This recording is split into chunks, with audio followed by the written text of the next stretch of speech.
What's up, y'all? It's just Rhonda. Welcome to my channel.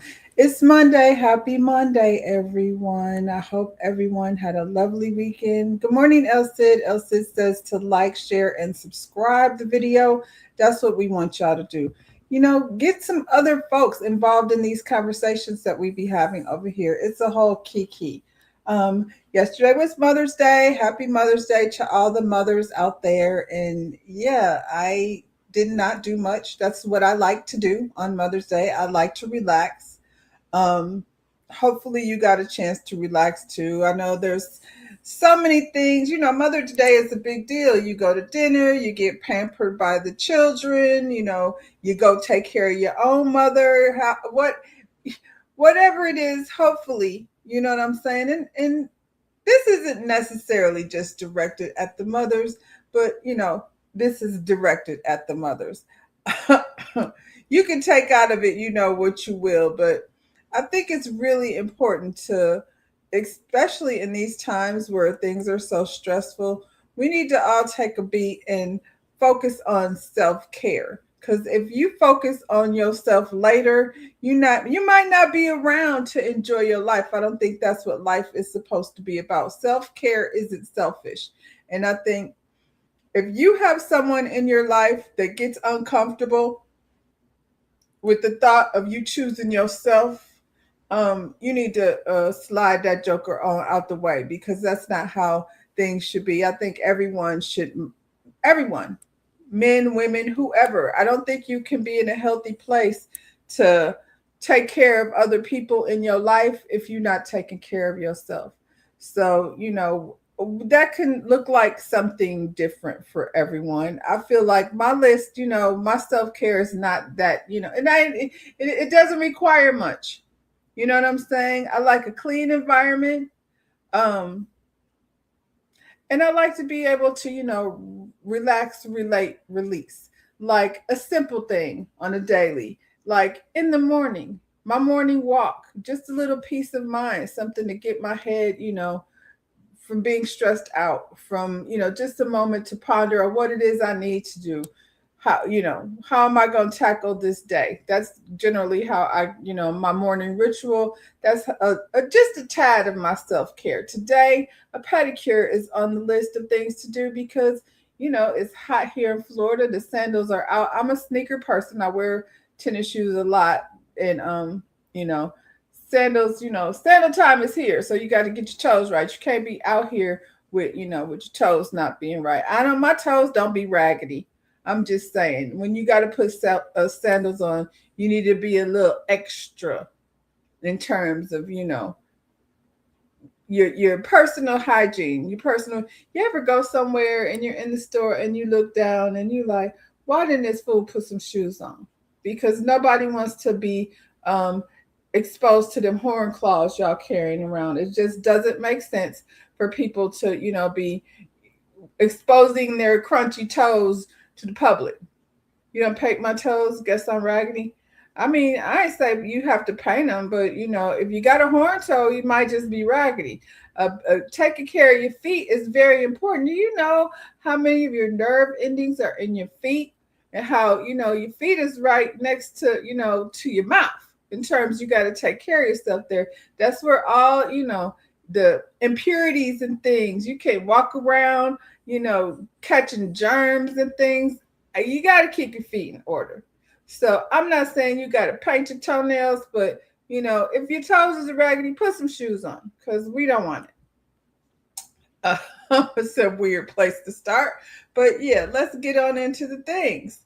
It's Monday. We getting started. I don't want to hold y'all here too long, because we get to talking and then we be's here, well into lunchtime, and I don't want to hold up y'all's lunchtime. I want you to be able to enjoy your afternoon.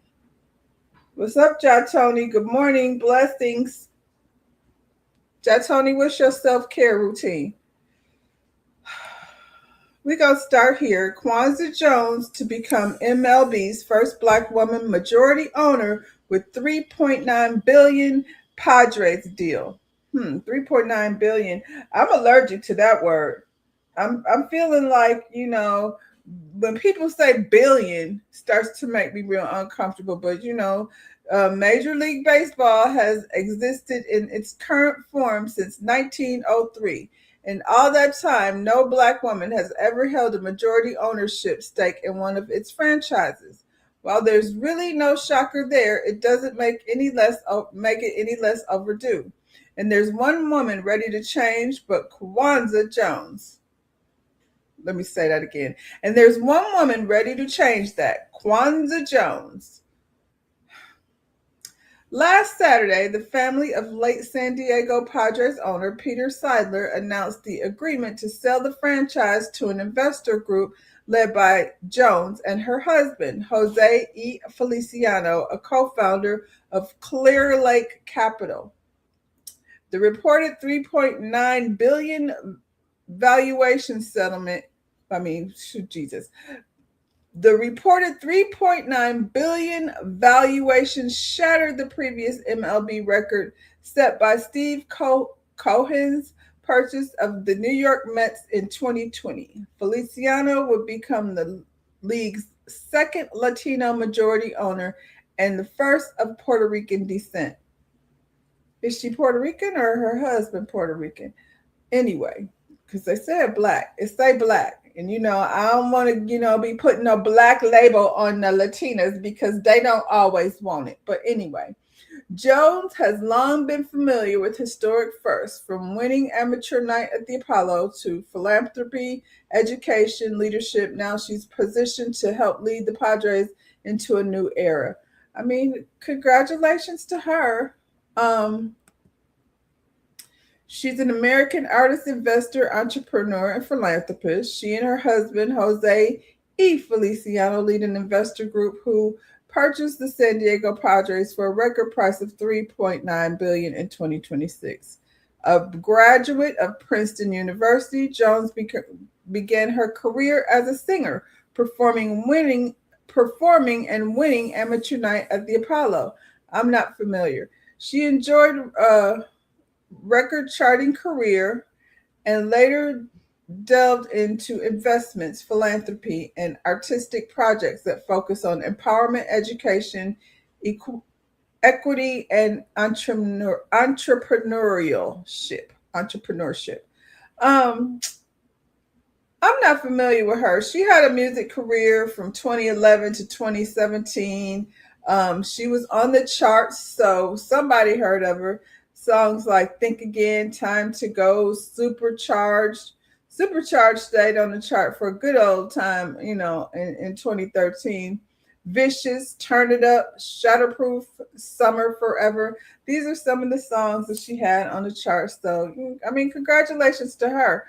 I wonder how much, though, like they're giving her credit, and I'm not trying to take away anything from this lady, but I wonder how much her husband's influence had to do with her being there. Good morning, T. You brush your teeth, shower, and trim your beard. Man-ish. I said, what's your self-care? I get it. Like that's your morning routine. Do you walk? You know what I'm saying? Do you sit outside and ponder the meaning of life over a cup of coffee or, whatever it is you do? You learn that toenails will show internal issues so you just don't paint them. It's true. I can see what's going on when I take the polish off. But you ain't got to paint your toes, to each his own. As long as you keep them, cuticles cut back and, keep it healthy. So congratulations to this woman. Kwanzaa Jones. It's always weird when you hear first black in this day and age, but I guess not so much when you put things into perspective. We'll see how that, good luck to the Padres, I guess. I'm not a baseball fan, so for me, it's neither here nor there. But it is nice to see, women taking ownership in sports. Like we like sports too. So, it's just another glass ceiling being broken. This woman, which, now this one speaks to me a little bit more than the baseball thing, but Woman creates app on Lovable that allows women to do an immediate background check on men. Only their name and cell phone number is needed. I really like this because it's a war on women out there. So we need to do whatever we need to do. Check the Yelp reviews. If they got Yelp reviews out here that we can see if you got a record or have any history of domestic violence, all we need is your number and your name. Ladies, it's scary out here. It is. A woman in Brazil created an app. Well, Brazil is scary over there. I'm not surprised they got on it over there in Brazil. A woman in Brazil created an app using lovable.dev that lets you easily perform background checks with someone's name and number.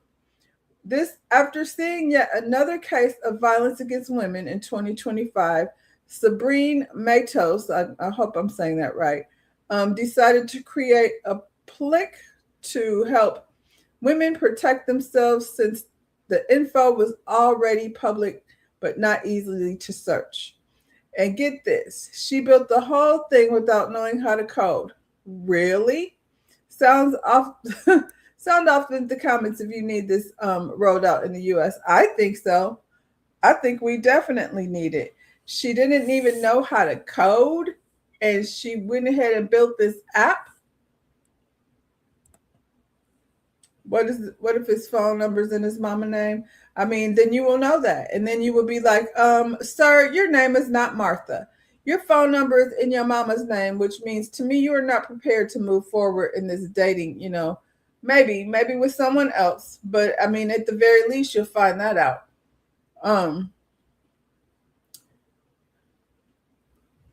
You said great app. Will it tell women also? Probably not, Elsid. I don't know what actually information it some research you're gonna have to do on your own, but to find out if somebody has a violent past or a criminal past, I think that's important information. Now that ain't gonna stop everybody. You know what I'm saying? You can find out somebody has a criminal past and move forward, but at least you walking in, with all the information that you need. Let me see. You say, I live like John says in the New Testament on Black Jesus. You reference Black Jesus all the time. Are you talking about, the TV show? So I don't do destructive things no more. No crime, no jail, no drama. God is good. You said no more.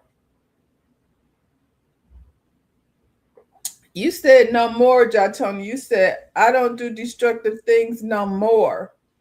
I notice when people live their life destructive. I'm not talking about you. I'm talking about in general. They tend to lean on somebody's Jesus, black, white, or whatever. I think it goes along with being destructive and needing to have some insistence in changing your life around. Shout out to this lady. I definitely think this is something that we could use in the US. Well, 1-800 help us get out of this government situation we're in. We need an app for that. Speaking of the government, this is a thing. I think this isn't necessarily a new thing. I feel like this is what happens when you decide to be a scientist and go work for government entities. Your time is numbered. You know what I'm saying? Because you be carrying too much information. 2 more scientists leaked to NASA have just died, bringing the total number of dead or missing scientists to 15. Why is nobody paying attention to this pattern of silence around space program? The truth is in the bodies. Bring attention to it because we, first of all, don't pay attention to things. But like I said, this isn't just something to me that seems new. Deaths and disappearances timeline. The cause was suspicious. Private plane crash, and this time it's a father and son, marking number 14 and 15 in the growing list that have recently vanished or been found dead. The father, James Moffett, spent 2 decades working for military and directly with NASA before he moved on to advanced aerospace research. His son, Andrew, was a research engineer, scientist, who also worked with NASA and propulsion systems at University of Alabama in Huntsville. What the heck is a propulsion system? I'll have to look that up. The evidence they buried is finally surfacing. I mean, like I said, I feel like scientists are vulnerable. I feel like the government uses scientists much like they use other, people's skills to get information only to off them. Not the white racist Jesus, though. I don't like Jesus. And, black Jesus, he's probably cool, according to what the book said. But I don't want to get into that because then y'all start being mad at me.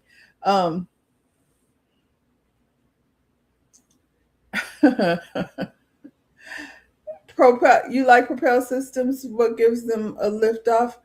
Oh, okay. Well, you mean the propel system is what sends a rocket off into space? Have y'all watched Hidden Figures? If you haven't, you should. Um, I have a former client whose husband worked for NASA at some point in his career and never even heard of any of the women from Hidden Figures. So you could be right within the company and not know what's going on. So if somebody comes up missing, scientists always be in the lab. You know what I mean? Just like on Power. I hate to bring it down to Power, the Power universe, but sometimes you need to talk to people where they at. You know what I mean? So just like on Power, what's the one with Tommy? It called Force. They came up with this new cocaina that they, was black something, Black Dahlia or something like that was the name of it. And it had the people out here in the streets bad doing the thing. And so, they needed the scientists to be able to create the thing. And without the scientists, it's a wrap. And as soon as the scientists teach somebody else how to create the thing, well, she is no longer needed. She is disposable. Scientists, depending on what, field, who you go to work for, you got to be careful because they always, it's like I said, this doesn't feel like new information. This is just like, pay attention. So it's the space program, they over here trying to, say that there's aliens. The government just sent out pictures of, the extraterrestrials.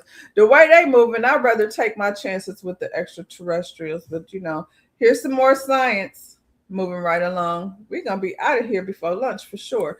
The hantavirus, staged and pre-planned, cited in 2022 tweet. So this, I can't confirm nor deny. This is via It's All Mad. This is the source, but according to them, hantavirus discussion sparks online debate after old post resurfaces. Hantavirus is said to be a rare but serious illness spread primarily through contact with infected rodents or their droppings. Well, the way New York be having rodents, how come they didn't have it? How come they had to go all the way on a cruise ship in Argentina? Sound like some bullshit, Bill. What's his nigga? Bill Gates, for goodness sakes. Online conversation intensified this week after users resurfaced a 2022 post by the X account. It's I Am Soothsayer. I think that's what that says. In reference to 2026 hantavirus, many interpreted the post as evidence that any future outbreak would be pre-planned. Not all of them, but come on. The claim spread alongside, because at the end of the day, they could have left these people on the boat, but they let them get out and spread it all around wherever they at. And what I've heard, this isn't just your regular Carnival cruise line. This was some wealthy hootie tootie snooty boat where a lot of people with, lots of, wealth were over there.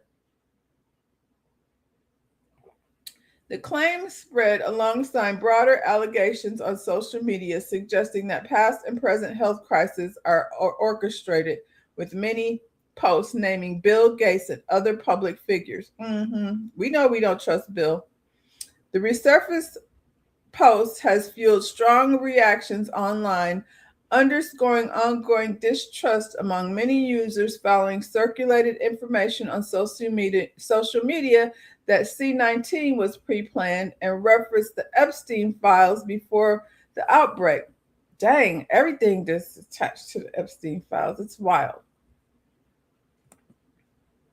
Here's the tweet from Soothsayer. This is 2023. It says 2023 Corona ended, 2026 hantavirus, and that was from 2022.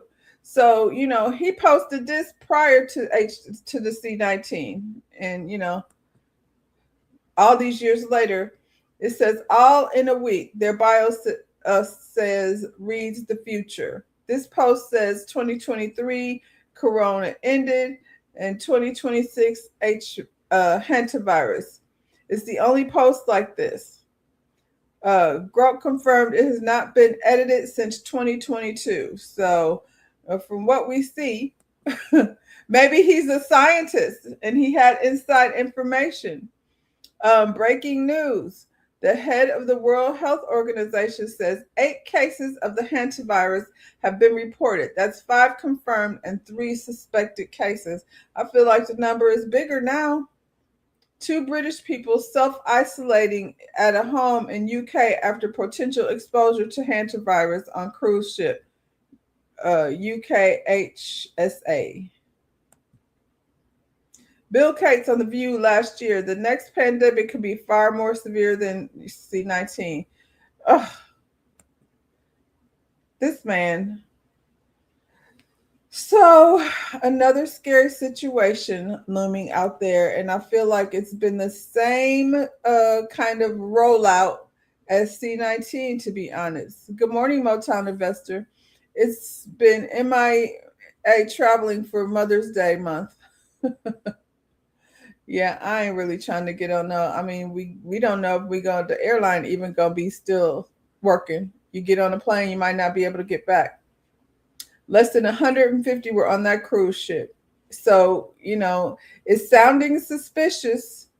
Yes, that means it was a lot of money involved. So you billionaires over here, where did the rats come from on this wealthy cruise ship? Some of the things, like, you don't need to be a genius. It just starts not making sense. Who was over there with all that money that was exposed to something that pissed somebody off that needed to be disposed of?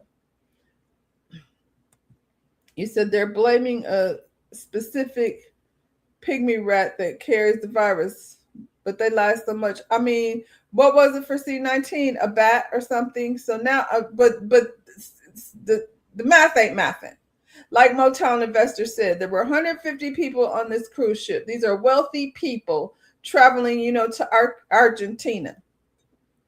And so, or from Argentina. Where was these rats from? Was the rats running around? What was happening on this ship? And then when you know that this is a situation, because I feel like they knew before, things have been happening. People getting sick and stuff before this ship docked. So instead of keeping them quarantined, remember during C-19, they had the people stuck on that boat for a good long time till they figured out what was going on.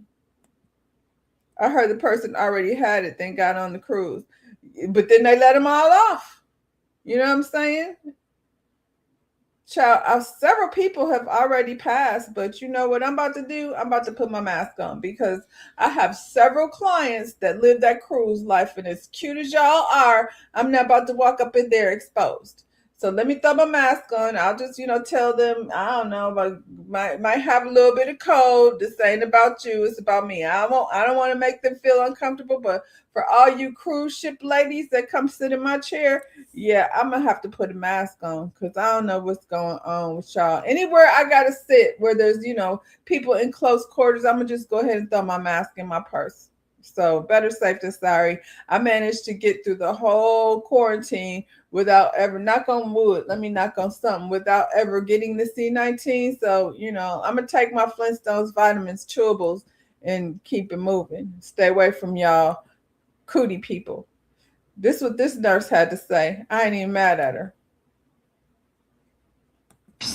If there's another global pandemic, I will be letting my license expire because you motherfuckers don't listen. You don't listen. You don't follow the rules.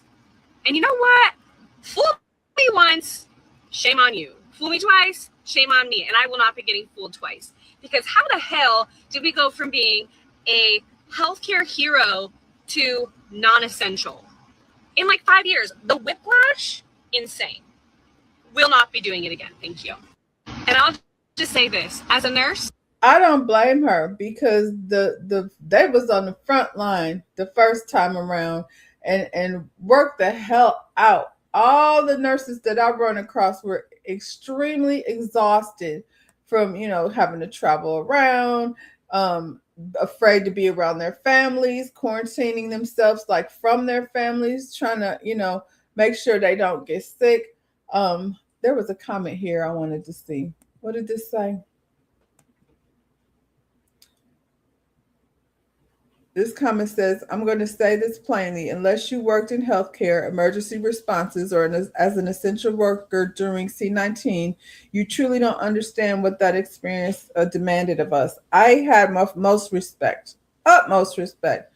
We carried the weight of uncertainty, loss, and constant exposure day after day. We adapted it in real time. Yeah, there was no time to think about it, made impossible decisions, and kept showing up when the system was stretched beyond anything it was designed to handle. That doesn't just disappear when the headlines fade. Yeah, I'm sure there is a lot of trauma attached to, going through that. Um, Many of us are still processing what we went through. Burnout, moral distress, and exhaustion didn't magically resolve, and meaningful support has been limited at best. I'm sure, just like the veterans, they go do the job, and who gives a shit what happens to you afterwards. So when we speak up now, it's not about exaggeration; it's perspective earned the hard way. If another large scale health crisis emerges, understand this: the impact won't just be clinical, it will affect every part of society. Systems can and do reach their limits. This isn't said to alarm, but real respect. But to be real, respectfully, listen to the people who are there. I listen. I had respect for them the first time, and I absolutely do now. We hope that's not something that we, are going to have to experience again. But one thing I do recognize is that Amazon show came up during the pandemic when people weren't, leaving their house, but they were sitting in there ordering and ordering and ordering things. I did my share of ordering groceries, but I wasn't shopping. That's for sure. Um, Another thing, if everybody is out of work, then how are they supposed to be, purchasing anything? I don't know. I feel like the powers that be are killing off the smart people and then making decisions that don't make sense. And we don't have no type of protection. FDA, CDC, my career is based heavily on the CDC rules and regulations. They don't matter no more. There's no regulations anywhere. It's just like I said, the wild, wild west out here. People just doing whatever. We eating plastic cheese and, styrofoam bread, and the meat is 3D printed, and, our health is bad. We don't have no insurance, for goodness sakes. And this nigga over here playing mad scientist. Let's switch it around a little bit. Whew. Just take a little bit of stress off of, the conversation. Be careful. If you're not trying to wear a mask all the time, like at least throw one in your bag, because you just don't know. If you walk in somewhere and it's too many people and it don't feel right, at least can have a little bit of protection. It's like a condom for your face. Wrap it up. Don't be kissing everybody, especially if they've been on vacation. This young man graduated college at 19 on a full ride scholarship. Today, at 31, he is the first director of health equity in a major Maryland medical health plan. Somebody, I hope he got eyes on the situation. What he's doing, though, is not just getting the information, but sharing the information. So fast forward to he's now first director of health equity at a major Maryland Medicaid health plan. and has built a following 227,000 on Instagram.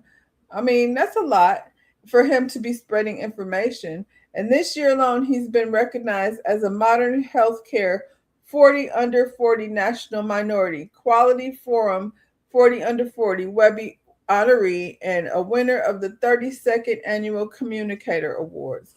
Though his digital storytelling,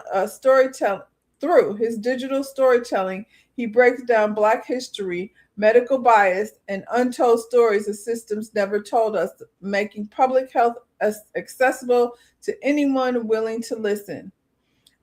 His message is always the same. Healing starts with knowing. I appreciate that. Healing does start with knowing. And it's also like coming from somebody who, he looked like us, and that has to count for something. So, especially if he's sharing the knowledge, and we need to get knowledge from somebody that we, trust. So, this is what he's doing over here. I'm going to share a little bit with y'all.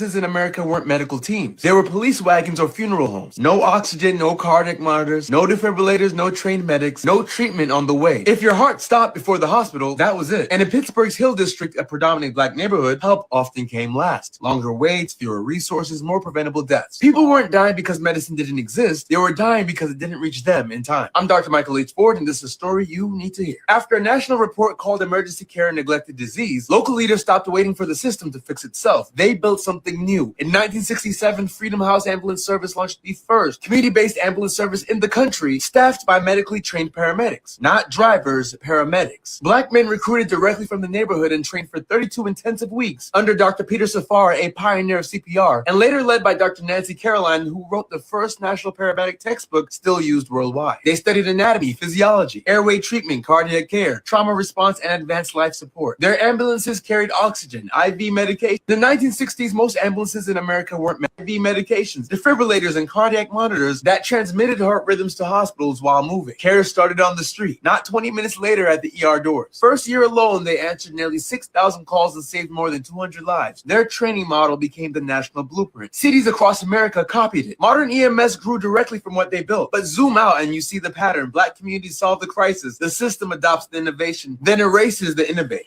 By 1975, the city shut Freedom House down. Most of those paramedics lost their jobs. Yet every ambulance today still follows their model. When treatment begins before the hospital, when someone survives the ride, that legacy started in the Hill District. They didn't just answer emergencies, they changed what survival looks like. Healing starts with knowing. Follow for more. IV medications, defibrillators, and cardiac. I love that. They didn't forget to teach you Black history. They chose not to. Dr. Michael H. Ford is making sure you learn it anyway. I appreciate that. And again, segregate. I can't say it enough.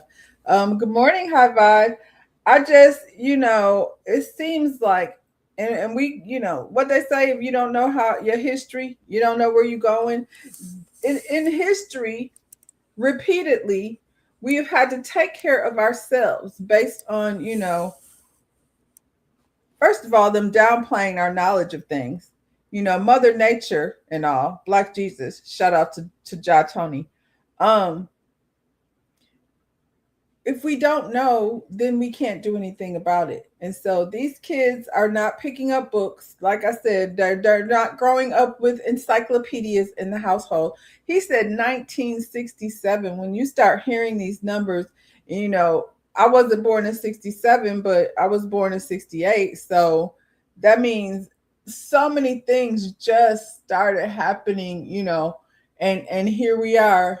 I can't even get through my lifetime without, us receiving, these rights and things, and now watching them being stripped away. So anyway, I'm going to be following this young man because as far as medical situations are concerned, we are. He talked about the ambulances coming to us last. We can't sit around and wait on them to come protect us. We have to make sure we do it on our own, for sure. Or, it may not be, it may not get done. And so here we are, 1964 and 2026 is looking very similar over here in Tennessee and other places. It's not just Tennessee. It's a trickling down everywhere. Two Black Tennessee lawmakers were physically escorted out of chambers this week while Republicans quietly held a hearing to approve gerrymandering maps that would eliminate the state's only majority Black congressional district. No referendum, no special elections, no public vote. Now, how they escorting lawmakers out of of a process that they're supposed to be a part of? That's wild. Because they know what happens when voters actually get a say. Just look at Virginia, where the people spoke so loudly, Republicans had to drag the courts in to override them, which is ridiculous. Ridiculous. I think one of the first things on the agenda needs to be reassess the Supreme Court. And I hope Clarence Thomas gets the life he deserves, or the afterlife he deserves. He should have to come back as a cockroach. I feel like he is a cockroach. We'll figure that out. Anyway, this isn't new. During Reconstruction, Black Americans held more congressional seats than at any point in the prior 90 years of American history. And white supremacists spent the next several decades tearing that down through gerrymandering, poll taxes, and voter intimidation. I feel like we're going to see a lot of that this midterm season. 150 years later, the same tools, different suits. The audacity of escorting Black lawmakers, got his hands all up on the man. This is disrespectful. I don't like people putting their hands on me. Make you want to wild out. Then they be saying you resisting. Anyway.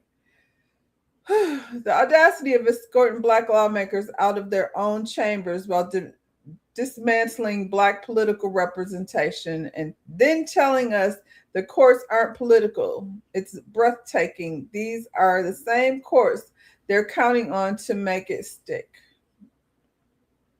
This is the coordinated, multi-fronted assault on Black Americans, and we need to say exactly that plainly. What's the fight look like, y'all? We get down to the polls. At the end of the day, we don't make up the majority anyway, so this one is going to be on y'all. We're going to do our part, but we don't even control. Obviously, if we don't make up the percentage of people, white people, I think Hispanic people are a growing number. Count on them. That's going to be scary. We can't count on y'all, brown brothers and sisters, because y'all, have what did Cat Williams say? Y'all have a unnatural allegiance to losers. What'd you say? High five, not just Tennessee. It's wherever Black people are. Everywhere Black people are. And it's mostly on the Southeast. And it's wild to me because I see bigger fights happening in the South. Just when you hear one thing happening, as far as the government is concerned, you hear another person, overcoming all of these, obstacles, and they be from Mississippi, Alabama. Because where else are they? Nobody is over here fighting for us in Idaho, but they better be damn fighting for their damn self. Because, it's not about us. It's not about just us anymore. The machine don't care about Black people. We've always been where we at. This fight has been a fight we've always had. So I guess, we keep doing what we're doing. But, now others are finding out that they just as much a victim as anybody else. They're trying their hardest to keep us from voting. We need to come out stronger than ever. We're going to have to. We're going to have to. And, they're very good at intimidating. You know what I mean? So, like I said, we've been fighting this fight. When you talk about 1964 versus now, that's, not very long. That's not very long. And I think what happens, you get comfortable. Back to convenience. We rely on convenience so much. And I think as a Black people, we can't afford to do that. We can't afford to lean on convenience. We always want to be like, if it was a white man, we already know. We can't afford to lean on convenience. We always got to stay on top of our game. I feel like most of our parents told us we got to try 10 times harder than the next guy in order to just do okay. And it's always been that way. For my lifetime it has been. And now it's going backwards. So, we can't afford to let convenience destroy, what little ground got covered. Now we gotta we gotta start all the way back from square one. Latinos don't like black people, period. In case by case basis, maybe. Yeah, I agree. But in general, Latinos come here and align themselves with whiteness as much as possible, even when they look just like us. Child, I can't tell you, in my environment, which is mostly Hispanic, I can't tell you in my environment how many people with darker skin than me and kinkier hair than me think I'm Latina. And then when they find out I'm not, when I, walk around with my t-shirt that says black on it, then they want to act like, like how the attitude changed. Even though, if you stand us next to each other, I don't want to say it because I don't like it. Anyway, it's funny. The other day, this was just Saturday, a client was in the salon. And she's pretty girl, pretty woman. She's not a girl. She's a pretty woman. She with a stank ass attitude, but that's neither here nor there. But she stopped me, and we were having a little conversation. She's been a client to the salon for a long time, since it's been open. And she was like, "Oh, my daughter, I keep telling her, she says she want to come get her hair done. She wants to do something with her curls. Her hair is so curly. She's from her father's side." And I'm looking at her like, well, why you have to add that on? Yes, I know your daughter's hair is curly because I've done her hair before. Why you got to tell me it's on her father's side, though, bitch? You the one chose this man with the curly hair. You had to know that you had to know that there's a chance. And when I tell you the girl does not have kinky hair, she just got curly hair. But even that little curl in her hair, like, this lady had to put a disclaimer. And I'm looking at her like, girl, you ain't white, so relax. Quit allowing them to say it was so long ago, when most of our parents and grandparents was in the civil rights era. It was not that long ago. Hell, it was right when I was born. It was right when I was born. I just didn't know because I was a baby. And then you grow up, growing up with the revolution of the 70s and the afros and, black power and all of that, it seemed much stronger because of, what happened prior to. Yes, your revolutionary sisters, Jatoni. We revolutionary for sure over here. You've experienced that too. Yeah, when you are a light-skinned black person in a Latina community, first of all, everybody speaks to you in Spanish. People speak to me in Spanish first. And I mean, obviously, because of the population over here. Good morning, Lotus Egyptian Flower. But when I don't know, when I express my black pride, it throws them off as if I'm supposed to, feel like something different. You say your birth certificate says Negro. Well, I'm sure mine does too, because I was born in 1968. Well, I'm sure mine says Negro too. Okay, I'll take that. I'm not African American, but I prefer saying black, and just because it makes them so uncomfortable. I don't know what is so uncomfortable about the word black. They hate it so much. Now they're even trying to remove it from, verbiage in just to keep us, from having a job. It is what it is. Say it loud. I'm black and I'm proud. That's where I came up with. That's where I'm gonna stay. So, man, we have to be so diligent going out here in this midterm, because when we were listening to the young lady the other day, she was using words like guerrilla warfare, and that's freaking scary. There's some things that I intend to implement, and the idea of these airlines, the government want to take over these failing airlines so they can use it for military purposes, which is also very scary. It was written right there in Project 25, the big beautiful bill, and all. They told y'all what they was gonna do, but did you read it? Nope. Y'all was out here, I don't know, distracted by Epstein files. And this is the thing about the Epstein files. Y'all release footage of little teeny lights things moving in the sky and calling it a UFO. Epstein files is full of abuse of children, and y'all don't care. And for me, that's a big, that's a big choice to make. That's a big line to stand on. So when you're Cuban American, or Puerto Rican, Dominican, whatever your Hispanic background is, when you fly your Trump flag, it makes me feel so way different. It's the same as you people that cannot get enough of R. Kelly. Anyway, child. Crowdfunding campaign to buy Spirit Airlines racked up 335 million in pledges. I don't know if that's gonna be enough, but they just getting started. I never heard of this before, but a viral crowdfunding campaign aimed at buying Spirit Airlines has quickly grown into a major online movement, with supporters pledging hundreds of millions of dollars towards proposed community-owned versions of the airline.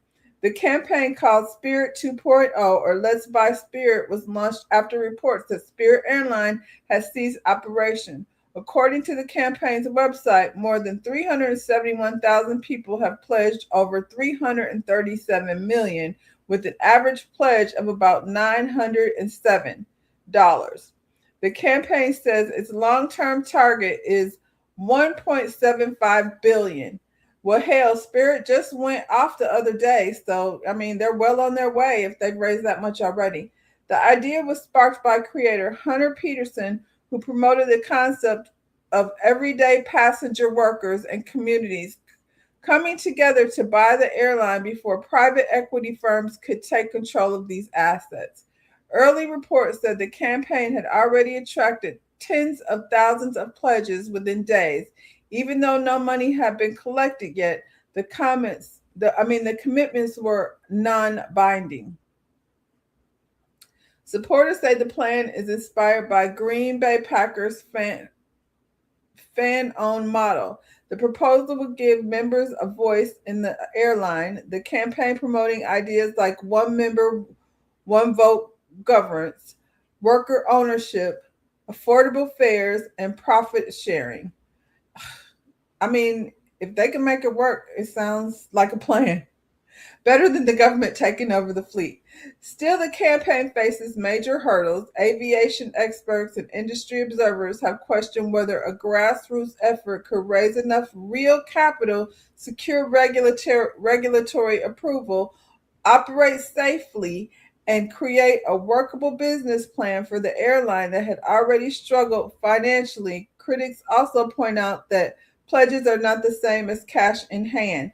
Listen, it's an idea for them to see how much they can raise, though. And I feel like with the right people in place, like, we have a Stupid and the Seven Dwarfs running things. You know what I'm saying? So if you have the right people in place, pilots, what do you call it? Air traffic control. If you have the right people in place on a committee, I feel like it can work, because the people that do the work know how the work is supposed to work. Even those with challenges, the campaign shows how quickly social media can turn a joke or a bold idea into a serious public conversation.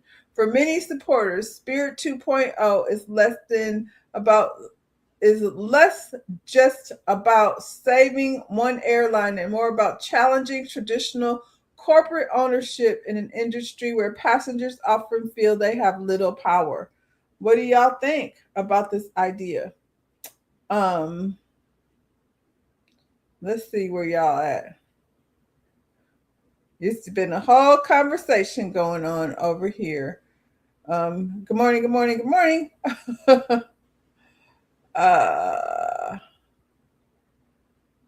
You said, I'm just saying how we've been labeled over the decades. My preference is black. Mine too, girl. I'm going to be black till I ain't here no more.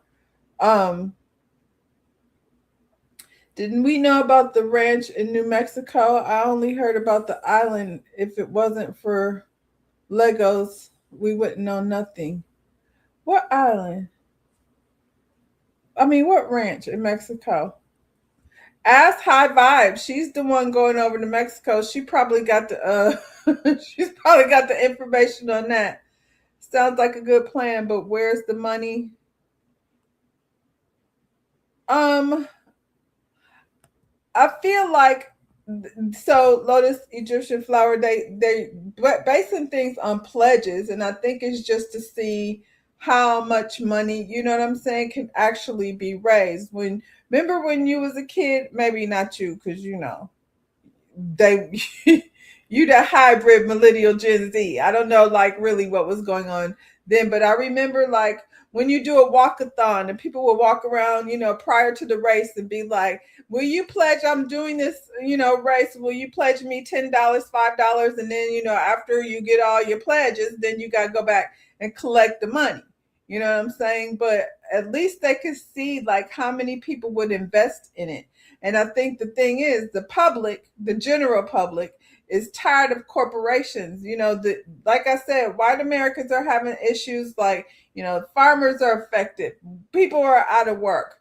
The Spirit airline is not the only one. JetBlue is in the red. You know, they 8 million, you know, in the hole. So, and then Delta is stopping flights. Like things are happening, not just with Spirit. They just not saying anything. That's why nobody bought Spirit. You can't buy it if you already broke. You thought folks hated Spirit? Not people who are okay with traveling economy. That's them snooty people that like I only fly Delta. I haven't flown Spirit before. I don't think. Maybe I have long time ago. But I've flown Southwest plenty of times. So, and I've flown Delta and United, American Airlines. I've flown on a lot of them. But when economy flights start being available, it just, you know, made it easier for other folks to travel. You didn't have to be like back in the day when I was a kid, my mother was buying first class tickets for us to travel. You know, you save, you go through a travel agency, you save your money. She was also working for General Motors so she can afford it. But, you know, over the years, everybody couldn't afford no first class ticket. You said I wouldn't mind buying into Spirit. That was your JMC, $24 round tickets to Atlanta for the day. It's definitely beneficial. That's what I'm saying. Economy flying. If you're not flying like long distance, then just get on that plane and get on off in 45 minutes. Like I don't need no peanuts or nothing. Let me I could bring a little snack bag, potato chips or what have you. I like that. Get it before we have Air Trump. I wouldn't mind donating, and that's the thing. Like, it doesn't have to be lots and lots of money. When lots of people, they keep on saying there's more of us than there is of them. So, I mean, if you honor your pledge, even if it's $100, and you know, and this is the same for everything. Grocery stores, like we have to buy back the damn United States, take control. You know, before we all, you know, under one Amazon roof. T says she want in on it. I like the idea. Like I said, I didn't even know that was a thing.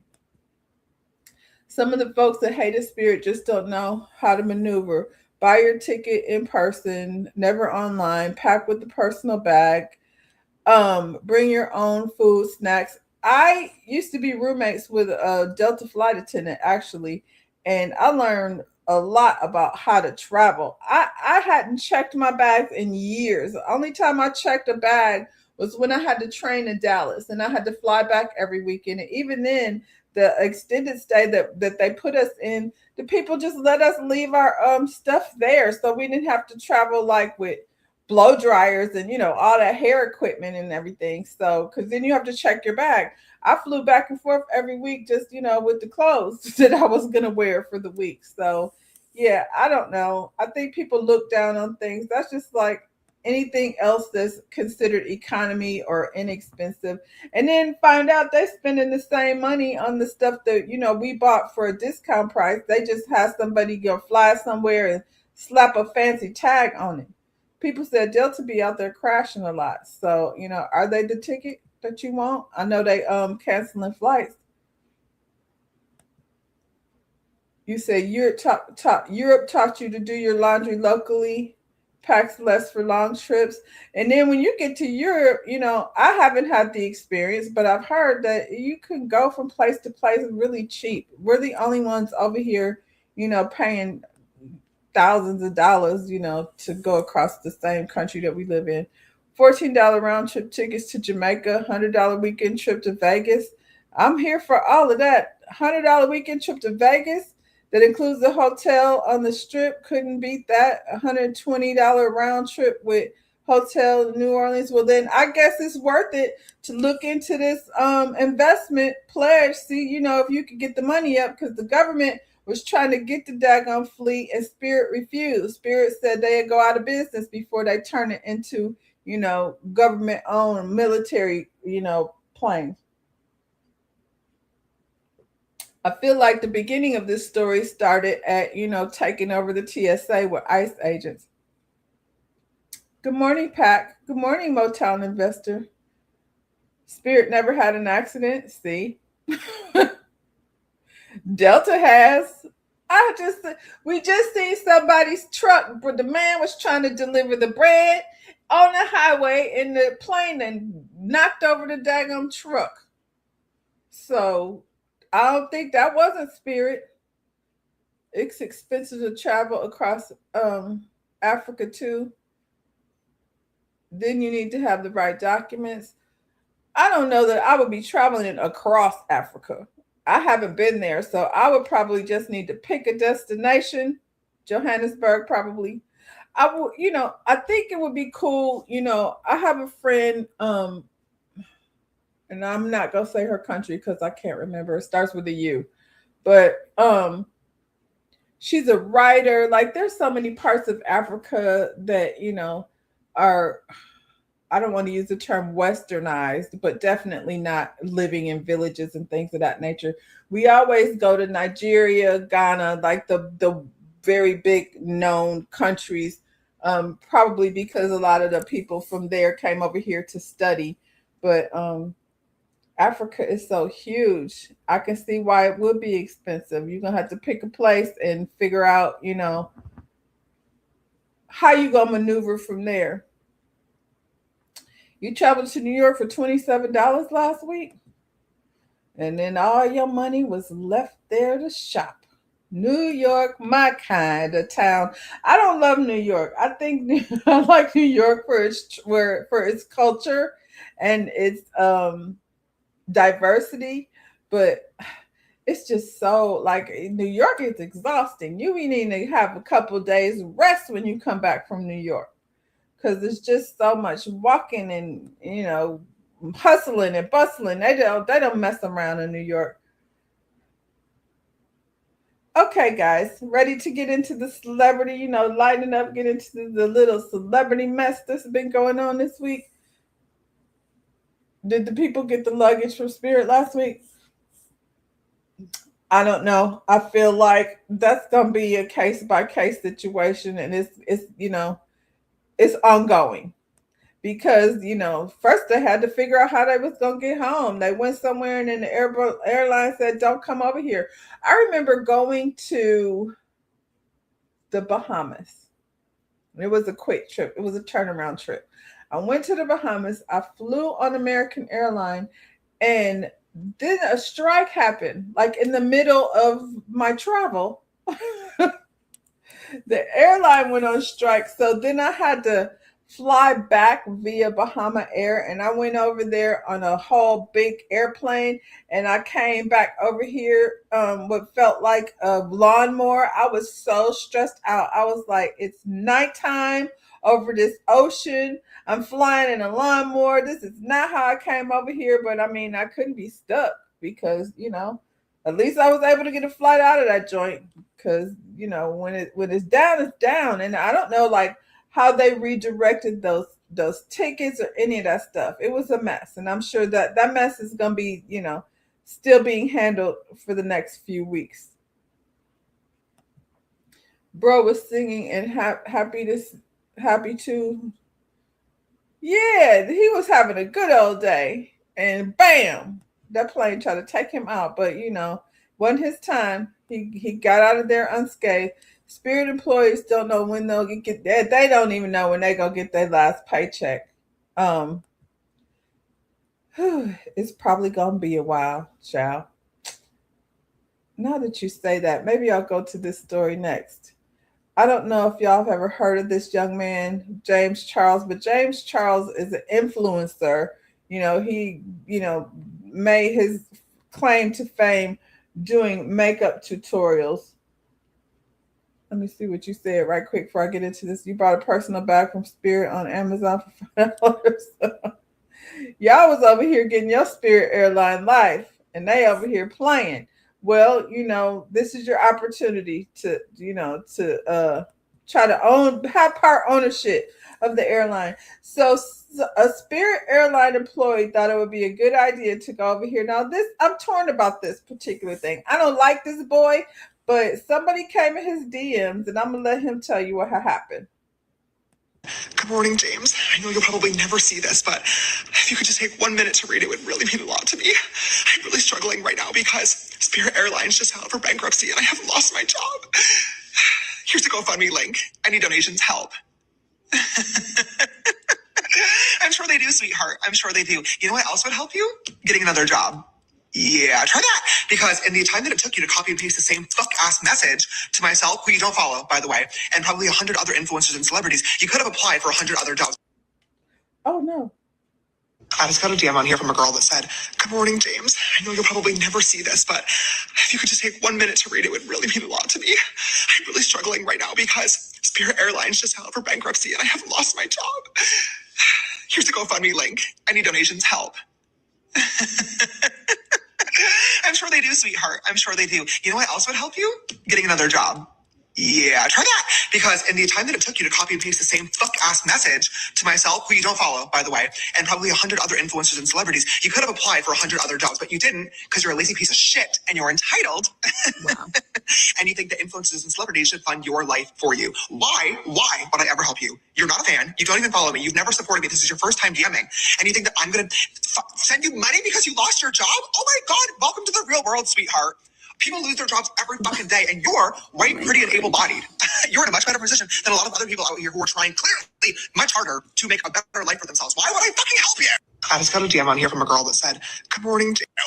Aside from that, 17,000 people lost their jobs at Spirit Airlines. Why do you think you need to go fund me? I can at least 1% respect the mentality of closed mouths don't get fed. Doesn't hurt to try. But honestly, it does hurt to try because now you pissed me off. Okay, I'm not the one. Go find fucking Mr. Reese. This is literally his entire shtick. I'm sure the next YouTube video is literally going to be like, I rehired all 17,000 of the Spirit Airlines employees, and it's going to be the real life Hunger Games. The last one of them to leave the Spirit Airlines plane gets to be the CEO of the new company and gets a house in the car, $10 million, and everybody else dies. Go find that video to compete in, baby. I'm not helping you. I'm not fucking helping you. All you did was lost your job, okay? Welcome to the real world. I can at least understand if you were like, James, I'm a longtime fan. Here's a trillion years of DMs and my support for you. I love you. I'm suffering with a really rare genetic disease that there is no cure for, and I'm trying to raise money for myself and other people that have this. Maybe I would help. Maybe I would help because I love you and I appreciate you. This bitch, you lost your fucking job? Oh. What are we going to do? Nothing. I'm going to do nothing. You know what you need to do? Go find a fucking new one, girl. Put some effort. Aside from that, 17,000 people lost their. Yesterday morning, I posted a video on this account talking about how a woman had lost her job at Spirit Airlines, and she sent me a message with a GoFundMe link asking me to donate. And the video is basically me yelling at the camera, being super upset and frustrated because this person had never followed me, never supported me before. And it was clear that she had basically copied and pasted this DM to every influencer and celebrity she possibly could, asking for a handout. And I called her lazy. I said she was stupid. And I said she should have spent the time that she spent copying and pasting the message, applying for jobs instead. This video was fucking stupid. It was rude. It was obnoxious. It was privileged. And most importantly, it was completely fucking unnecessary. When I saw that, I'm gonna leave it there. It was unnecessary. This makes me wonder. Not wonder, what the hell is up with the idea of influencers anyway? This young man is very problematic. Yes, he's evil, high vibe. I don't know why he felt like he needed to come over here and say that. But but he's been evil. What is the point of this a video? Yep, all these things are true. He's a demon. His spirit is evil. All of those things. But he's an influencer with millions of followers. I'm familiar with him because he had a contract at one point with, oh, I can't even remember the makeup line, but it was a really popular makeup line at the time, and it was affordable. You know, they used him as their spokesperson. Then he got in trouble with allegedly communicating with an underage, a 16-year-old boy. So, you know, he's got his own problems. But his rant doesn't surprise me because, like y'all said, he's an evil person. I'm just curious as to why. What exactly is an influencer? What makes him so much? Because he knows how to do makeup, because I know a lot of people that know how to do makeup. But I feel like this is a culture that's created. So this young man has created a life for himself, earned a lot of money for himself as an influencer. And so this generation, like I don't know influencers. I don't look at people based on, you know, you're going to have to give me more than a picture of you holding your purse in your bedroom. And that's what these influencers do. They change clothes. You know what I'm saying? They show food. And I get that. You know, you get these brand deals and that kind of thing in order to become an influencer. But I don't feel like that, like I said, this person, James Charles, or whatever his name is, Charles James, he's always had this very nasty attitude. And so yes, this video was absolutely unnecessary, and everything he did and all the performance. But my question is, so you lost your job and GoFundMe, so you reach out to celebrities to just give you money. Like I'm feeling like, as evil as he is, what was the idea behind that? He said she was pretty and white and privileged. That's what he said. So, you know, it wasn't one of us that did that. He turned on his own. Somebody that, and then the audacity, like he done went back and was like, this person ain't never followed me before. Why would I give you money? Why would I give you money? Just because you asked for it? Did he have a whole situation with Care Bear hair or whatever it's called because he needed security or something for Coachella?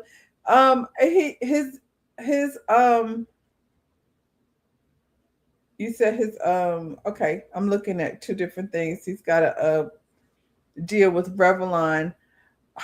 It was the makeup, and I can't remember the name of it. It was a good makeup brand that I'm sure he's got a lot of different endorsements from different businesses because he grew so big so fast.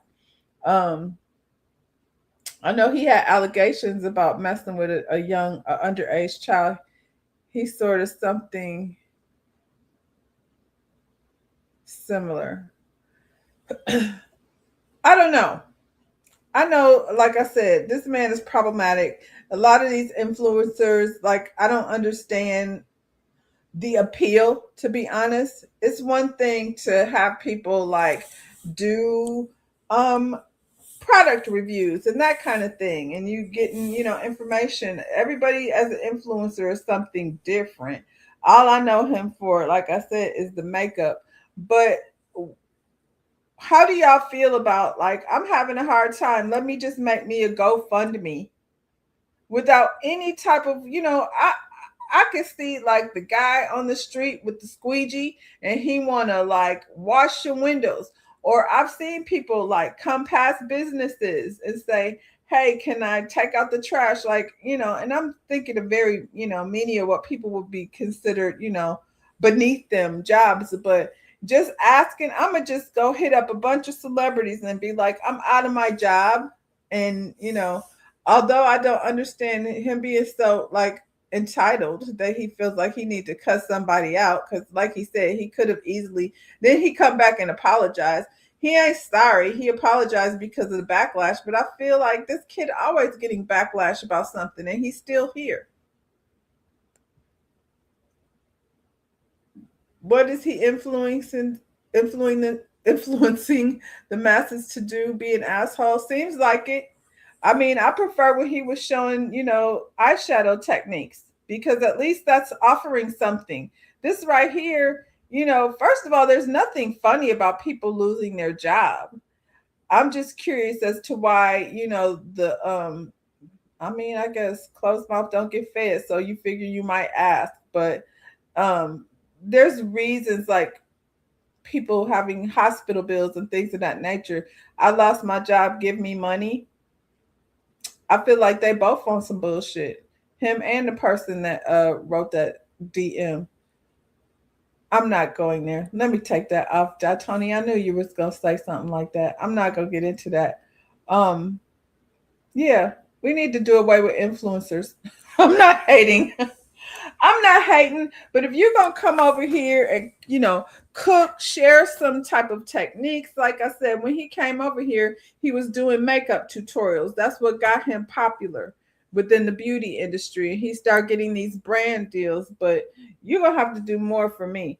Going on vacation to places, like if you're not gonna go to some place and tell me, you know what I'm saying? Like travel vlogs and things like that, things that I can see when I get there. If you're going to be an influencer, be doing something more influential than, sitting here fussing at your camera because you got ticked off by somebody in the DMs. Yeah, agree 100%. A whole company shutting down is not a sign of lazy. Absolutely not. But you talking for somebody who's sitting up here, talking smack, from his bed. I'm laying in my bed telling you how you lazy because you won't get off your ass and find another job. The irony. Losing your job due to layoffs is out of your control. He's making it seem like this person is lazy. No, like I said, I feel like, GoFundMe, it's available. I mean, I don't know how to feel about it in terms of like, maybe this person was just desperate and thinking, if I reach out to all these people, at the very least I could get, my rent paid for a month or two while I look for a job. Maybe there should be a GoFundMe set up for all of the employees of Spirit Airline. Maybe that's what should happen. They can set up a GoFundMe, not just for this girl, but for all the Spirit Airline employees. Set up a GoFundMe, donate the money, and split it amongst, the people who are out of work for at least the next month. They can figure something out because people been out of work for a long time. They're not just gonna be able to rush out here. So to this young lady, maybe you should switch it around and change your GoFundMe to include everyone, not just yourself. And don't follow this guy because he might put you on blast and consider lay from his bed and call you lazy. These influencers develop parasocial relationships with their fans. Thus, the fans feel like they know them, and the influencers ask them for support. Well, he said this lady wasn't even no fan. He said she didn't follow him. She didn't support him. She just put him on the list of people that she was like, I'm asking everybody. I'm going to ask everybody for some money. At the end of the day, we don't, know who she is. He didn't dox her or anything, but, so he just embarrassed himself for being stupid. And like I said, you laying in your bed calling somebody lazy. That's not ironic. Maybe that should be the government bailout the employees of all these corporations. GoFundMe, or because the government ain't doing stuff. They're not bailing out anybody. They got too many ballrooms to build and statues to Trump to erect for millions and millions of dollars. And so they be wanting to negotiate deals like, okay, if we bail you out, then all y'all got to join the military. Like, they don't like to just, help people. They got to negotiate terms and conditions that are not in your best interest. So, yeah, maybe somebody can get on that. Y'all, Spirit Airlines people, y'all gonna have to band together or some maybe, just like the people did over here to buy the airline. I think it's sad. I mean, so what do? Do they apply for unemployment, and how long does that take? laying in his bed naked, thirsty all the way around with his little, bird chest. Let's get him out of here. I was just, torn by the whole, not torn, but confused by the idea of influencers. It's such a thing. And I think that's part of the problem. Like, the current generation. I hate to even say this generation, but that's where it lies, where they have created this space, and people will say it's hate, but it's not hate. I'm not mad at you if you're making money for what you do. But then when the whole idea of you not being an influencer anymore, then what do you do? Because now you've made all this money by laying in your bed, virtually doing nothing. I see a lot of the girls come over here talking, YouTube. A lot of YouTubers will come over here and have whole conversations while they're applying their makeup. I'm not skilled like that. I don't like makeup like that, even though like I'm, part of the industry. I prefer not like having 75 layers of makeup. I think it's a whole different art form than being a hairstylist. However, if I see a lot of the girls, and these aren't even makeup artists. These are girls, just the makeup girls that they like to do it. They will come over and create their content in their bathroom, and they could be talking about anything under the sun while they're putting their makeup on, and they're creating content. You know what I'm saying? But as an influencer, this opportunity could go away just like anything else. You know what I mean? I'm over here, with y'all this morning, but if YouTube was not a thing, thank God I have other things going on besides just this. And it's a lot of people that this is how they make their money. So this boy has made a lot of money, but what else do you know how to do? Because, being an influencer, is it a skill? I'm not sure. I think it's something created by, the so-called pretty people, for they don't have to work. So his ass is the lazy one. The CEO of Spirit got a $3.8 million bonus a week before it went under. Oh, did he? When he need to spread that shit out. He's sitting over here trying to act like, he the man because I did it. He need to at least take $3.8 billion can pay them people them paychecks. The law need to require that. That's freaking crazy. You're not finna close me out while you got your 3.8. Is that a 3.8 million? Yeah. Yeah, you need to go ahead and pay these people. It's called severance. Everybody need a severance check from freaking Spirit. Ciao. Whew. We're going to switch over to the celebrity gossip right quick. So Mariah Carey and Anderson .Paak spotted holding hands out on a cozy date night, despite him recently sparking dating rumors with Jeannie Mai after cozy restaurant spotting. It looks like Mariah Carey and Anderson .Paak might be giving the people something to talk about. That's exactly what they're doing, duh. The two were recently spotted out in LA looking real coupled up while heading to a screening of The Devil Wears Prada at Century City Mall. They went to the movies together. That's cute. How old is he? Mariah like him young. And baby, they weren't hiding it either. The pair were photographed holding hands while walking through the theater, serving full glam and coordinated dark looks. Anderson rocked a sparkly suit while Mariah stepped out in shimmering black fit with heels and her signature diva energy. We don't even be hearing about Mariah be out on no dates. This is definitely, for the publicity of it all. The last sighting is only adding more fuel to those dating rumors that first started back in 2024 when the two were seen together in Aspen during the holidays. Fans also know they've been collaborating musically, which is probably, how they get down to the studio. I don't know. I've been to a studio, but not as an artist. It wasn't a fun experience for me. It was kind of boring, actually. Fans also know they've been collaborating musically, so now we're wondering if the studio chemistry turned into something more. I wasn't wondering that, but y'all brought it over here, and they over here in this restaurant canoodling with each other. What's making social media extra messy is the timing. Months before these new pics dropped, Anderson had people side-eyeing after he was linked to Jeannie Mai. The two sparked romance chatter after being spotted hanging out together multiple times, but neither of them confirmed a relationship. Maybe because there wasn't one, because the man was in the middle of a divorce. And, Jeannie is cute or whatever. Now the internet is already asking if Jeannie got curved or if everybody was just outside having fun. Why she had to get curved? I mean, there was a picture of them out together, and then now there's all these rumors, and then when he's out with somebody else, y'all are like, oh, she got dumped out of a relationship she wasn't even in. Mimi got a tenderoni. I'm not mad at it, honey, because I got me one, but that's neither here nor there.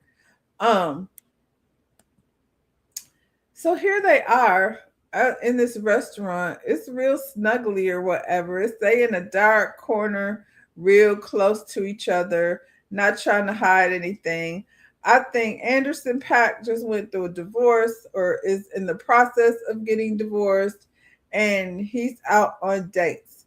And, Jeannie and Mariah, are single women out on dates too. Isn't it funny how as soon as you show up somewhere, you know what I'm saying, then you're in a relationship? I say have fun, y'all. I don't think anybody should be making any commitments or picking anything. This man just, like I said, is in the middle of divorce. He got things going on. The ink's still wet. Whatever they writing down on the paper, the ink is still wet. Mariah Carey, okay, so Nick Cannon was over on, what was that, Shannon Sharp, talking about, I know about her little dancing or her little dancer boyfriend. What you gonna call Anderson .Paak? Because I feel like he's in your same entertainment league. His money probably match. You think who got more money, Anderson .Paak or Nick Cannon? Because I feel like his pockets, Anderson .Paak got some pockets on him. It might not be Nick Cannon long, but he don't probably have 12 kids and 14 baby mamas. So, we can measure out those types of things. Who's it going to be? Probably neither one of them. But, the streets are talking, and I'm here because, I love me some Mimi. And if she's out here doing the daggone thing, well, Mimi, keep doing it. Because, what was that music going to be like? That's going to be good. Mimi will get with her a good producer. So aside from all of them being out at dinner, touching each other's hands and things, I want to hear that music. What y'all think? This is interesting for all you Bravo girls and boys. Looks like some of the former husbands of the Real Housewives of Atlanta might finally be getting their own chance to tell their side of the story. During a recent interview with Michelle from Straight From the A.com, Peter always running over there to, what's her thing, ATA Lynn? Anyway, Peter Thomas recently revealed that he officially signed for a brand new reality series centered around ex-husbands connected to the Atlanta franchise, and the rumored cast has social media talking.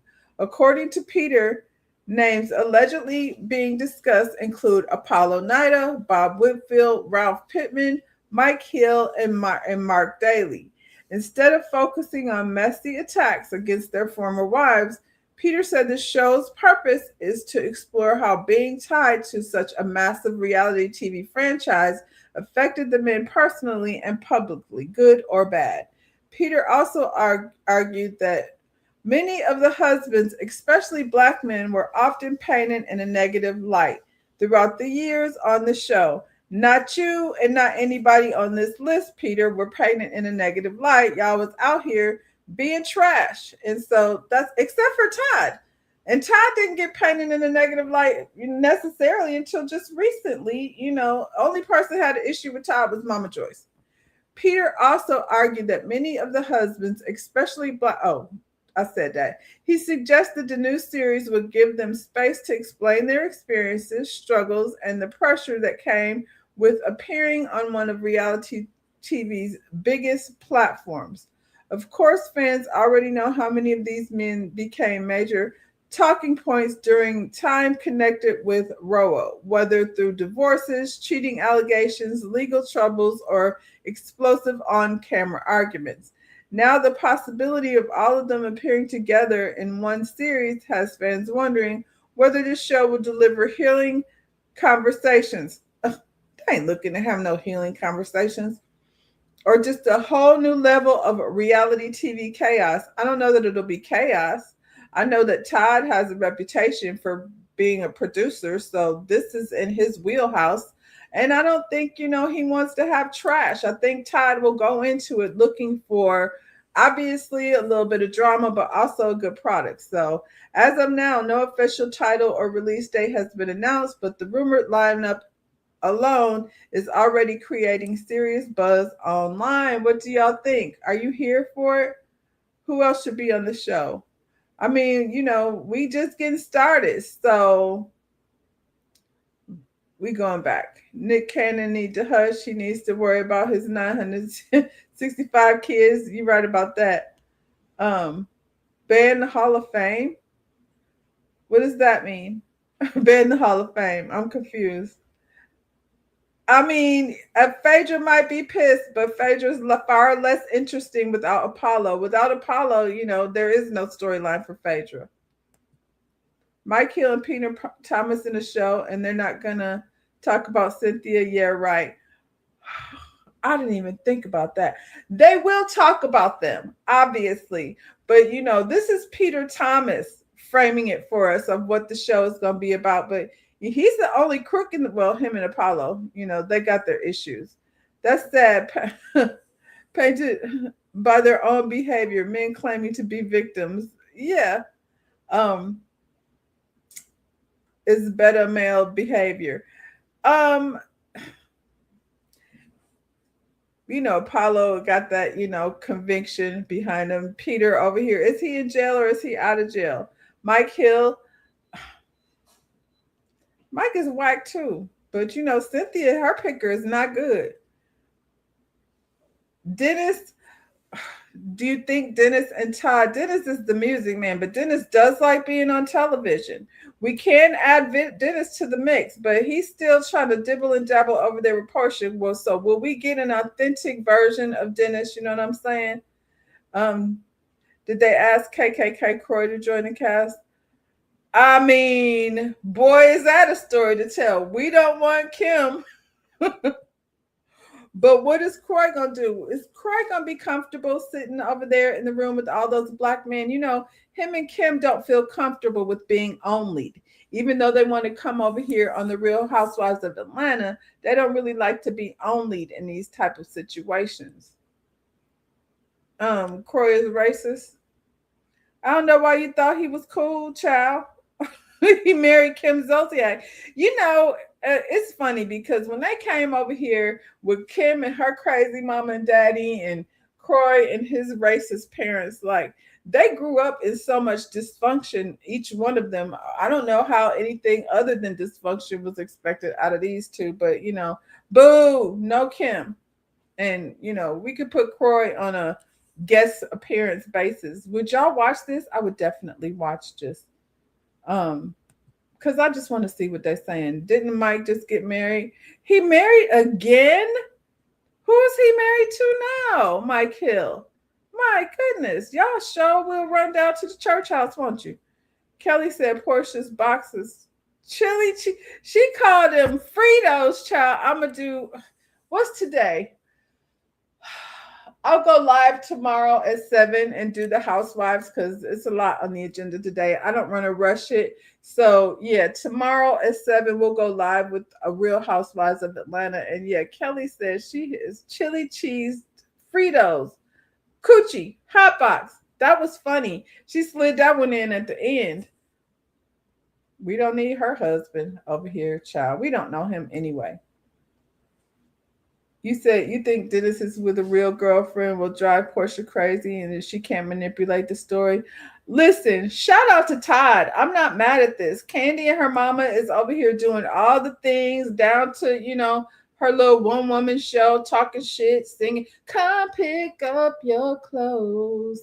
I have them folded. I'm not a singer, but I go blow for blow with Candy. I feel like I could hold my own with Candy at least. Anyway, Shout out to Todd. Todd was over here producing shows before he met Candy. So I'm here for it. Will it be on Bravo? Probably not. Take it to Tubi. We could do something somewhere else. And Peter Patricia Thomas, he's good for a little entertainment, I guess. So we'll see, y'all. I don't know. Like they said, it hasn't been they haven't released it yet, but I feel like Todd, based on the work that him and Candy put in the last few years, is definitely solidified. Him and who was it? Him and Carlos had the encore with the Divas, and I wish they could, now that Todd and Candy are not together anymore. Todd, can you go back over there with Carlos and give us a second season of the encore? Because that was my show. Me and T used to review that one. That was a good one. Meanwhile, Todd is still in the guest house until his house is renovated. He's still in the guest house. I mean, I don't mind it. He can be over there with his kids. I'm not going to be mad at Todd. Everybody's like, Todd was there for the long haul. At the end of the day, him and Candy didn't get there was no money fight. They divided their assets evenly. Todd got a little coin. You know what I'm saying? He didn't get all Candy's coin. And, he over there with them kids and they're doing entertaining things. So, yeah, I'm here for it. I don't, I still think Mama Joyce was dead ass wrong and all the things. So, yeah, I'm here for it. Todd was doing this before Candy. So, let him go ahead and do his thing.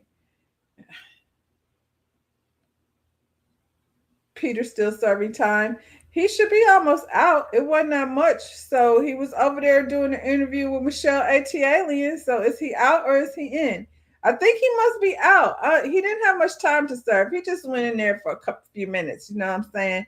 And, he out. He was over there stealing the employees' money. And so hopefully he paid them back and, do whatever it is he needs to do. I'm here for it. So, yeah, shout out to Todd. Todd is so unbothered by their nonsense. I'm glad. He could go back and forth. At the end of the day, for all y'all, Candy fans, I'm indifferent. For all y'all Candy fans, she's the one over here being messy. And I'm not feeling sorry for nobody that says their man cheated when they was over here having, orgies and NDA signed. I'm not going to your house if I need to sign an NDA. And so, I don't understand like the whole idea of cheating when you're in a open relationship. Well, maybe not open, but you open to having others in. I'm not sure where this emotion is supposed to come from. I'm supposed to be more upset about a woman that you had sex with that I didn't see than the one that I have to, have engraved in my brain and watch you have sex with. That's something I ain't gonna be able to ever get over. So yeah, I, cheated. In most cases, I feel like I would feel sorry for that. But unfortunately, in the relationship where y'all are over here inviting outsiders in, I have no sympathy for you when, you on the outside while he's inside somewhere else. And on that note, Todd needs to do something because that settlement money will eventually run out. I feel like Todd is a person with good ideas. I don't think he needs to be working in nobody's restaurant or owning any restaurant. But Todd is cheap. He's not about to spend none of that settlement money. So, Pac, I don't know how fast it's going to run out because this man here, he don't like to spend it. He's very cheap. We synced it over there on the OLG with the folks in the dark trying to eat their food because he don't want to buy a generator. What else going on?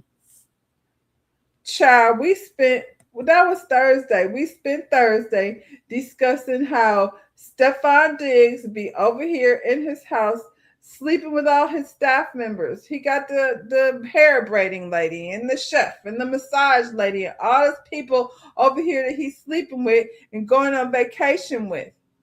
And, he's not guilty. And, even though he has, 4 babies along with the one that Cardi had, because there's a long list of them, here she is. Cardi B pulls up to D.C. for Stefan Diggs and Deep Foundation for Mother's Day event. Now, I would say maybe this was an old picture, except for here she go, walking around in there. in that same outfit. They're wearing the same clothes, so they're holding hands. Cardi B pulled up to DC this weekend to support Stefan Diggs and his Diggs Deep Foundation for their Mother's Day event. Diggs, who originally from Montgomery County, Maryland, continues to give back in his hometown community through the foundation. Even her showing up, at the event, which Cardi, I wouldn't have been nowhere near that event, but okay, here she go. She all hugged up with the man.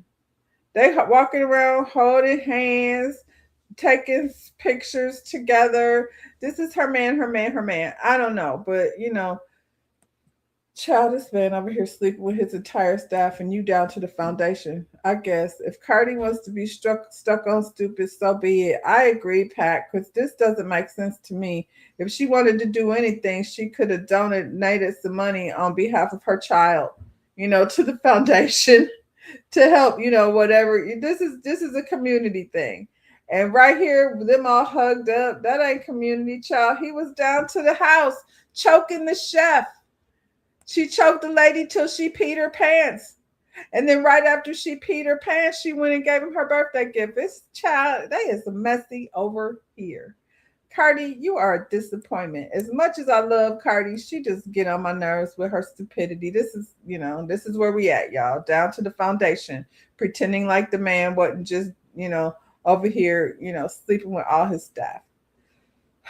Before we go, last week was the Met Gala, and it was a big disappointment for many reasons. But the unique looks devoured at the Africa Magic Viewers Award. We found a new place to go. We do not have to go to the Met Gala. These women served looks at the 2026 Africa Magic Viewers Choice Award. Which look is your fave? So we're going to get into these looks. Now, this is creativity. Now, the Met Gala's theme was art. Is fashion art. Is this fashion art? Because it looked like it. And these are not AI. These are actual creations by designers. Look at that. Yes. All the views, every angle, serving look. Get out of here. We didn't get any of that. I really like this. For some reason, I feel like, it's giving that traditional avant-garde look, but something about the way you can see but not see through this, the illusion of whatever is happening underneath this silhouette. I don't know. The red, it was just all right for me. Very creative. This is giving everything Beyonce's dress wasn't giving. No skeletons, just talent and creativity. Wow, look at that. It's like a cocoon. It's like she's being released from a cocoon. It looks very strong and very earthy. You know what I'm saying? She looks like she's the queen goddess of the earth. Beautiful. Africa has always been, over the top in a good way with their designs. Do y'all watch Young Black and African? These are beautiful. So, like I said, this is like the material from the puffer jacket, it looks like. That's awesome. I would love to have been, able to see that red carpet. Hair, the makeup, the skin. Look at her. She's like a butterfly goddess. Even on the more understated gowns, this right here is probably my fave. That's beautiful. It looked like an orchid for real.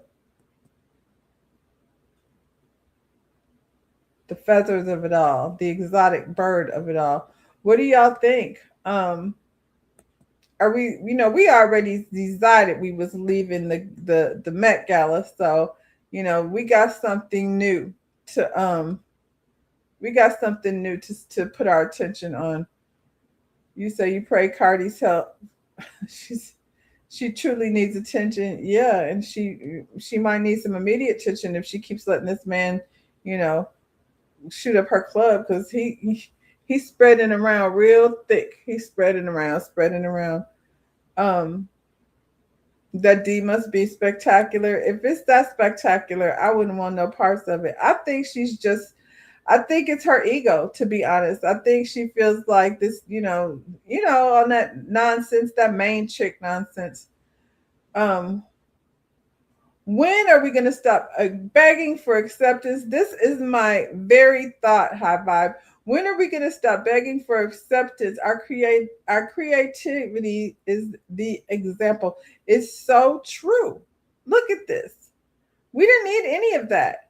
I would have appreciated Sierra and Tiana Taylor and so many other stars, Gabrielle Union and so many more. Kiki Palmer. I'm gonna keep naming them. Y'all should have been over here. This would have been a perfect opportunity, and I'm gonna give y'all a pass. Because everybody was a little bit unclear. I don't know why, with all the protesting in the street. Not everybody was unclear. Meryl Streep didn't take her ass over there, and then her movie Devil Wears Prada was released the same week. So, but can we switch it? Do the Africans, will they let us come over there? I don't know. This I thought was hilarious. This man here. He mad. And we get this look. They get this look, and we get this look. They get this look, and we get this look. Even the men, they get this look. We get a suit. We get a suit. They got this look. We get this. They have this look. Oh God, we get this look. Why can't we have this? So AMVCA gets this look, and we get this look. They get. He said, why can't we have this? I'm going to say why we can't have it. Well, we have it. Y'all don't. Because now that I know about it, I'll be looking for it. It's because Anna Wintour. That's why. Anna Wintour decides which designers get to walk the red carpet. Anna Wintour gets to decide who gets to be the chair, for the Met Gala. So she's the one that brought damn Jeff Bezos over here.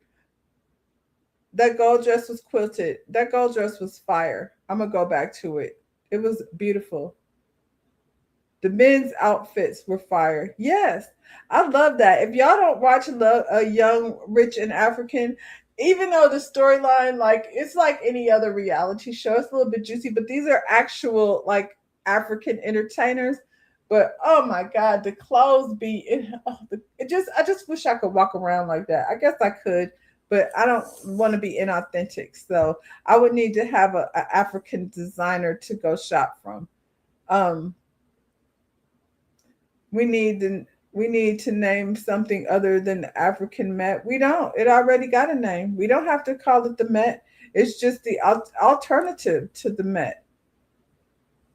What is it called? I want to go back to that dress. It's called the African Magic Viewers Choice Awards. So we can leave. We don't have to change the name. We don't have to change the name. We can leave it just that. This blue dress is, as a seamstress, so time consuming. I would love to see how this castle dress moves. How does that walk? How does she walk in that? This one is pretty darn incredible too. I feel like this is a great performance dress, MTV, Grammys. I don't know about MTV, it's a little more fun, but the Grammys definitely. This is red carpet worthy. I love this dress, even though I don't know why. Where is that gold dress? This right here. Yeah, it's like the quilted, like the puffer jacket of it all. Only and it's hugging her body in all the right ways. I wish I could see that red carpet. I'm gonna have to go look for it, see if we can find it. But yeah, we don't have to go to the Met. I remember looking for Miss Black USA and all of the stuff that we had as a kid. Attention pilgrims, you can't compete where you don't compare. Maybe next time they can come back. I'm over the Met Gala just because it's such a It's the whole thing is corporate. It's not even just Jeff Bezos anymore. All of these fashion houses that Anna Wintour has to approve, you know what I'm saying? And so, you know, for black people to get down on this carpet and be wearing Dolce and Gabbana should be embarrassing. Gucci, for real. Go back and take a look at some of the look from 2025. You talking about from the Met Gala? Yeah, and it was because the theme was dandyism. So it was definitely an homage to the culture. Is there a similar design show in Africa like Project Runway? They're so on another level as far as Project Runway is concerned. And I blame like the producers of Project Runway because they really are focused on, and although there has been some extremely talented designers to come through there, they're definitely more focused on the drama. And, you know, like we had this season, this past season, they're already like 2020, season 22 is coming. I hope they, you know, took note from last season because it was horrible. It was just horrible. No one from the African Viewer Show. From the African Viewer Show. So yeah, I'm gonna go look and see. You know, the I'm not surprised at all because, like I said, African talent is like beyond in terms of, you know, the over the top, the opulence of it all. And I think it's probably because that they're not stifled in the same way we are over here in terms of corporate fast fashion. Also, these are probably people who are fairly new. I find that when you have new designers, they're very much still in their most creative phase of designing. They're not commercial. They're not trying to water things down to sell it. So yeah, y'all, that's where we go in today. Look at there. I got you done just at lunchtime. So y'all enjoy your lunch. And like I said, tomorrow I'll be live. Well, I'll be back tomorrow morning, you know, for another coffee talk. But if you're a Bravo girly and you've been watching The Real Housewives of Atlanta, I'll be live tomorrow at 7:00. So, you know, you be there, I'll be there, we'll all be there. We can talk about it. In the meantime, y'all, like the video, subscribe to the channel, and I'll see you when I see you. Bye, y'all.